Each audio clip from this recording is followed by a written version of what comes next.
எல்லா புகழும் என் அப்பன் முருகனுக்கே. நம்ம எங்கே வந்திருக்கோம்னு பார்த்தீங்கன்னா பழனிக்கு தான், அதாவது 3வது படைவீடான பழனிமலைக்கு தான் வந்திருக்கோம். பஸ் ஸ்டாண்ட்லேருந்து கொஞ்சம் தூரம் தான் வந்து பழனிமலை இருக்குது. நம்ம நடந்து போகிற தூரம் தான் இருக்குது. ஃபஸ்ட்டு போனோன்னு நம்ம வந்து சரவண பொய்கைகள் தீர்த்தத்தில் குளிக்கணும் அப்படின்னு நினைக்கிறவங்க குளிக்கலாம். இல்லை கால்மூஞ்சி எல்லாம் கழுவி அலம்பிட்டு நம்ம கோயிலுக்கு போகிறதா இருந்தாலும் போகலாம். முடி எடுக்கிற இடமும் சரவண பொய்கை தீர்த்தம் பக்கத்துலேயே தான் இருக்குது. அதாவது திருஆவினன்குடியில் தான் இது எல்லாமே இருக்குது. மலைக்கு கீழேயே இந்த வேலையெல்லாம் முடிச்சுட்டு நம்ம வந்து மலை ஏறலாம். ஃபஸ்ட்டு வந்து திருஆவினன்குடியை போய் தரிசனம் பண்ணிட்டு வந்துடலாம். அன்னைக்கு வந்து தேர் ஓடுன நாடி வெளியிலே வந்து திருஆவினன்குடியுடைய தேரும் வந்து வெளியில் வந்து நின்றது. நம்ம இப்போ உள்ள கோயிலுக்குள்ளே போகலாம். திருஆவினன்குடி தான் ஆதி காலத்தில் பார்த்தீங்கன்னா 3வது படைவீடாக இருந்ததாகவும், காலப்போக்கில் தான் வந்து பழனிமலை வந்து 3வது படைவீடு அப்படின்னு நம்ம சொல்கிறோம் அப்படின்னும் சொல்கிறாங்க. இங்கே பார்த்தீங்கன்னா ஃபுல்லாக வந்து விளக்கு போடுற மாதிரி முன்னாடி இருந்தது. முன்னாடியெல்லாம் விளக்கு வந்து இப்படி 6 விளக்கு நிறைய பேர் போட்டிருக்க மாட்டாங்க. இப்போ எங்கே பார்த்தாலும் 6 விளக்கு தான். ஆனால் 6 விளக்கு போடுறதா முருகருக்கு வந்து உகந்ததுன்னு சொல்லுவாங்க. எங்கள் பக்கம் எப்போதுமே கல்யாணம் அப்படின்னா அந்த கல்யாணத்துக்கு ஜாமான் வைப்பாங்க பாருங்கள், அதில் பார்த்தீங்கன்னா 6 விளக்கு, அதாவது காரைக்குடி செட்டிநாட்டு சைடு எல்லாமே பார்த்தீங்கன்னா கல்யாணத்தப்போ இந்த சீர்வரிசை பரப்பும்போது அதில் இந்த 6 கார்த்திகை விளக்கு வந்து கண்டிப்பாக வைப்பாங்க. அதனால் எங்கள் பக்கம் உள்ளவங்க எல்லாருமே 6 விளக்கு ஏற்றிடுவாங்க எப்போதுமே. இப்போ அதெல்லாம் பார்க்கும்போது சூப்பர் அப்படிங்கிற மாதிரி நம்மளுக்கு தோணுது. நம்ம இப்போ திருஆவினன்குடியை வந்து சுற்றி வெளிப்பிரகாரம் வந்து நம்ம சுற்றி வர்றோம். இங்கே தான் வந்து அந்த நாகலிங்க மரமும் வந்து கோயிலுக்கு பின்னாடி இருக்குது. குழந்தை வேலாயுத சுவாமி. பழனிக்கு வர்றவங்க கண்டிப்பாக குழந்தை வேண்டி வர்றீங்க அப்படின்னா திருஆவினன்குடி முருகரை வந்து பார்க்காம வந்துடாதீங்க. கண்டிப்பாக அவருடைய தரிசனம் நம்மளுக்கு ரொம்ப முக்கியம். அவர் ரொம்ப அழகாக இருப்பார். இங்கேருந்து பார்த்துக்கோங்க, முருகர் வந்து உள்ளே தெரிகிறாருல, அவருடைய ஒளியை பார்த்தே நம்ம வந்து அவருடைய தரிசனத்தை வந்து நம்ம முழுமையாக வந்து ஏற்றுக்கலாம். வெளியில் வந்து பெரிய பல்லக்கு ஒன்று இருந்தது முருகருடைய, அதாவது முருகர் வந்து அன்றைக்கி பவனி வர்றாரு அப்படின்னு வந்து சொல்லியிருந்தாங்க. திருஆவினன்குடியிலேருந்து நம்ம பழனிமலைக்கு போகிறது பக்கத்திலே தான். அதாவது நான் ஃபுல்லாக வந்து கடைகளை வேடிக்கை பார்த்துக்கிட்டே வந்து நம்ம நடந்து போயிடலாம். கொஞ்சம் தூரம் தான் இருக்குது. இப்போ வந்து நம்ம பழனிமலை வந்து மேலே ஏறுறதுக்காக பார்க்கலாம். மேலே ஏறுறதுக்கு முன்னாடி நம்ம கொண்டு வந்த லக்கேஜ் எல்லாம் பத்திரமா வைக்கணும்ல, ஏன்னா எல்லாத்தையும் தூக்கிக்கிட்டு நம்ம பழனிமலை ஏற முடியாதுல. அதுக்கான இடங்கள் என்னென்ன இருக்குது அப்படிங்கிறத நம்ம பார்த்துட்டு வந்துடலாம். இதுதான் ஃபஸ்ட்டு என்ட்ரன்ஸு. நம்ம இங்கே கீழே உள்ள விநாயகரை வழிபாடு செஞ்சுட்டு நம்ம மலை ஏறலாம். அதுக்கு முன்னாடி சைட்லேயே பார்த்தீங்கன்னா செப்பல் வைக்கிறதுக்காக செப்பல் ஸ்டாண்ட் இருக்குது. அதுவும் வந்து நம்மளுக்கு இலவசம், அங்கே வைக்கலாம். அதை தாண்டி கொஞ்சம் தூரம் பார்த்தீங்கன்னா மொபைல் வைக்கிறதுக்கான இடமும் இருக்குது. மொபைல் வந்து பழனிமலையில் வந்து கொண்டு போகிறதுக்கு வந்து சில சமயங்களில் வந்து அலோட் பண்ண மாட்டாங்க. அப்போ வந்து இங்கே 4 கவுண்டர் இருக்குது. அதில் வந்து 4ல் எதுலையாவது ஒன்று வைக்கலாம். ஒரு மொபைலுக்கு 5 ரூபா வந்து அவங்க வந்து வசூல் பண்ணுறாங்க.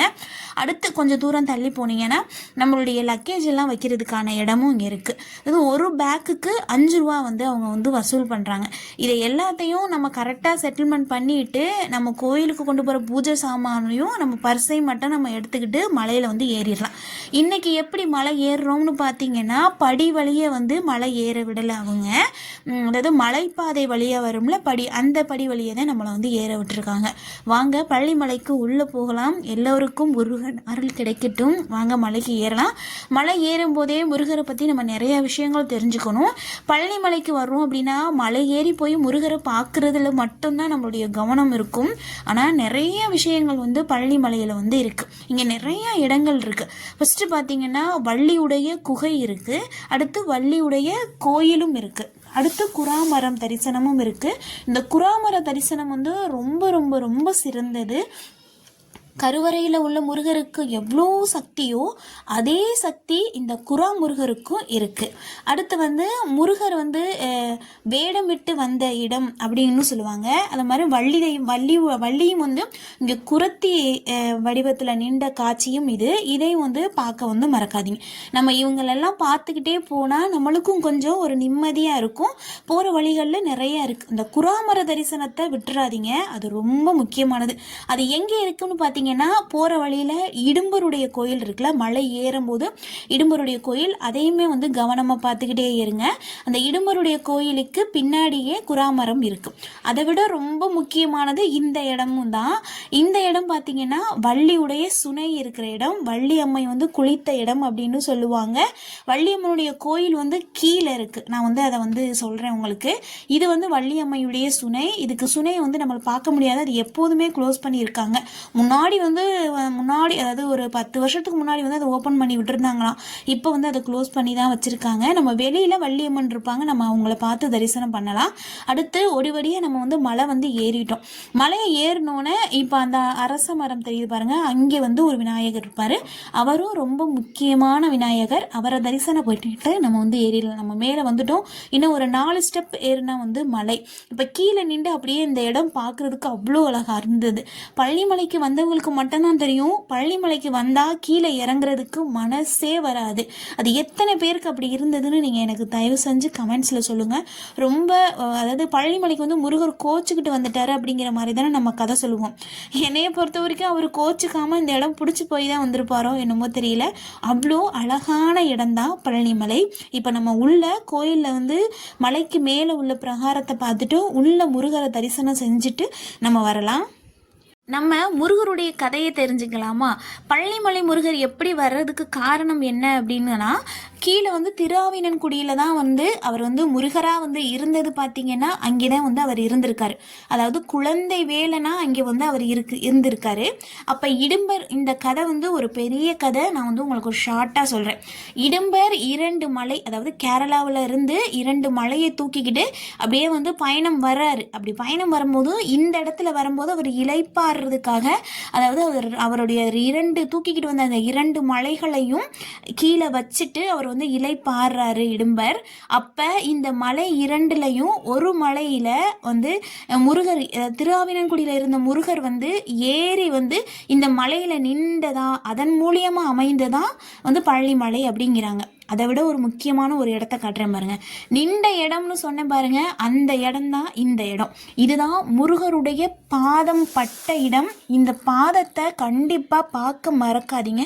ரொம்ப அழகா, ரொம்ப சாந்தமா, ரொம்ப அமைதியாக இருக்கும் இந்த இடம். இதை வந்து நம்ம மேலேருந்து கீழே குனிஞ்சு பார்க்குற மாதிரி தான் இருக்கும். வரும்போது இந்த இடத்த மிஸ் பண்ணிடாதீங்க. பழனி முருகருடைய பாதம் பட்ட, அதாவது முதல் பாதம் பட்ட இடம். அவருடைய பாதம் இருக்கு பாருங்க. இங்கேருந்து காசு போடுவாங்க, பூ போடுவாங்க. அதாவது பூஜை பண்ணுறவங்க மட்டும்தான் அங்கே போகிற மாதிரி அந்த அமைப்பு இருக்குது போல். கிட்டத்தில் பார்க்க முடியாது, நம்ம மேலேருந்து பார்க்கணும். இந்த இடத்தெல்லாம் மிஸ் பண்ணிடாதீங்க. அப்படி முருகர் வந்து இந்த இடத்துல வந்து மலையில் ஏறுறாரு. அவர் எதுக்கு ஏறுறாரு அப்படின்னா, இங்கே விளையாடணும் அப்படிங்கிறதுக்காக ஏறணும் அப்படின்னு கதை சொல்கிறாங்க. அது கிடையாது. அது வந்து இப்படி தான் அமைப்பு இருக்கணும்னு அவருக்கு வந்து இருந்திருக்கு. அப்படி மேலே ஏறும்போது இடும்பர் வந்து சொல்கிறாரு, மலையை விட்டு கீழே இறங்கு, நான் மலையை தூக்கிக்கிட்டு போகணும்னு சொல்கிறாரு. அதுக்கு முருகர் சொல்கிறாரு, இல்லை இல்லை, இது என்னோட மலை, நான் இறங்க மாட்டோம்னு மலை மேலே நின்று சொல்கிறாரு. உடனே இடும்பருக்கும் முருகருக்கும் வாக்குவாதம் வருது. அது வந்து சண்டையாக வந்து நடந்துருது. அதில் வந்து முருகர் வந்து இடும்பரை வந்து வீழ்த்துறாரு. அப்போ வந்து ஏற்பட்ட அந்த இடம்தான் வந்து பழனிமலை.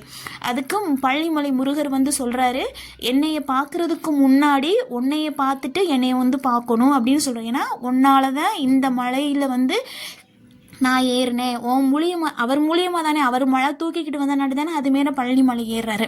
அதனால் அப்படின்னு அவர் சொல்கிறார். அதனால் பழனிமலைக்கு வர்றவங்க இடும்பரை வந்து ஃபஸ்ட்டு தரிசனம் பண்ணணும் அப்படிங்கிறது ஒரு பெரிய விஷயம். அதனால தான் வர்ற வழியிலே வந்து நம்மளுக்கு இடும்பருடைய இடமும் இருக்குது, நம்ம அவர் தரிசனம் பண்ணணும். இது வந்து கோயிலுக்குள்ளே, நம்ம வந்து இப்போ கருவறைக்குள்ளே வந்து போக போகிறோம். இடும்பருடைய கோயிலே பக்கத்தில் இருக்குது. இடும்பர் வந்து 2 மலை தூக்கிட்டு வந்ததில் அதில் ஒரு மலை வந்து பழனிமலை, இன்னொரு மலை வந்து இடும்பர் மலை. பழனிமலைக்கு பக்கத்திலே இடும்பருடைய மலையும் இருக்கு. இது வந்து போகருடைய குகை. இங்கே வந்து ரொம்ப அதாவது முருகருடைய சிலையை வந்து பழனி முருகருடைய சிலையை செய்தவர் வந்து முருகர். தங்க கவசம் வந்து தெரியுதா, தங்க கோபுர தரிசனம். இதுவும் ரொம்ப விசேஷமான இடம். வர்றவங்க முருகரை பார்த்துட்டு தங்க கோபுரத்தையும் கண்டிப்பாக தரிசனம் செஞ்சிருங்க. இடும்பருடைய மலை பக்கத்தில் இருக்குது. அதாவது பழனிமலை போலவே அதுவும் ஒரு பெரிய மலை. காவடி கட்டி வர்றவங்க ஃபஸ்ட்டு இடும்பர் மலைக்கு போயிட்டு தான் வருவாங்க. ஏன்னா அந்த காவடிங்கிற அமைப்பை ஏற்படுத்தினவரை இடும்பர் தான். அந்த 2 மலைகளையும் அவர் காவடி வடிவத்தில் தானே இங்கே தூக்கிக்கிட்டு வந்திருக்கார். அதனால தான் வந்து இந்த காவடிங்கிற ஒரு வேண்டுதலே இருந்து அப்படின்னு சொல்கிறாங்க. அதனால் பக்கத்திலே இடும்பருடைய மலையும் இருக்குது.